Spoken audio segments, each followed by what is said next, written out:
Kasaragod DCC ഓഫീസിൽ കോൺഗ്രസ് നേതാക്കൾ തമ്മിൽ ഏറ്റുമുട്ടൽ. കാസർഗോഡ് ഈസ്റ്റ് എളേരി പഞ്ചായത്തിലെ സീറ്റ് വിഭജനത്തെ ചൊല്ലി കോൺഗ്രസിനുള്ളിലുണ്ടായ തർക്കം നേരിട്ടുള്ള ഏറ്റുമുട്ടലിലേക്ക് കടന്നു.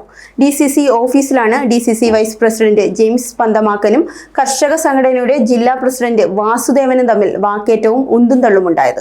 ഈസ്റ്റ് എളേരി പഞ്ചായത്തിലെ സീറ്റ് വിഭജനത്തെക്കുറിച്ചുള്ള തർക്കം കഴിഞ്ഞ കുറച്ച് ദിവസങ്ങളായി സോഷ്യൽ മീഡിയയിലും പാർട്ടി യോഗങ്ങളിലും നീണ്ടുനിന്നിരുന്നു. കോൺഗ്രസിൽ നിന്നും വിട്ടുനിന്ന ജെയിംസ് പന്തമാക്കൻ പിന്നീട് പാർട്ടിയിലേക്ക് തിരിച്ചെത്തിയപ്പോൾ ഒത്തുതീർപ്പോടെ DCC വൈസ് പ്രസിഡന്റ് സ്ഥാനം ലഭിച്ചിരുന്നു.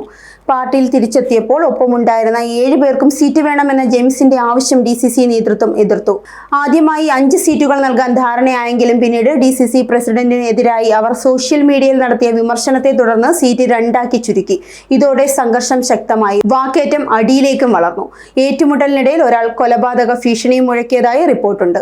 Zag news, Thiruvananthapuram. നേരിന്റെ വാർത്തകൾ നിങ്ങളുടെ വിരൽത്തുമ്പിലെത്താനായി സാഗ് ന്യൂസ് ചാനൽ സബ്സ്ക്രൈബ് ചെയ്തും ഷെയർ ചെയ്തും ഒരു ശരിയായ മാധ്യമ നിലപാടിനൊപ്പം നിൽക്കാൻ ഞങ്ങൾ നിങ്ങളെ ക്ഷണിക്കുന്നു.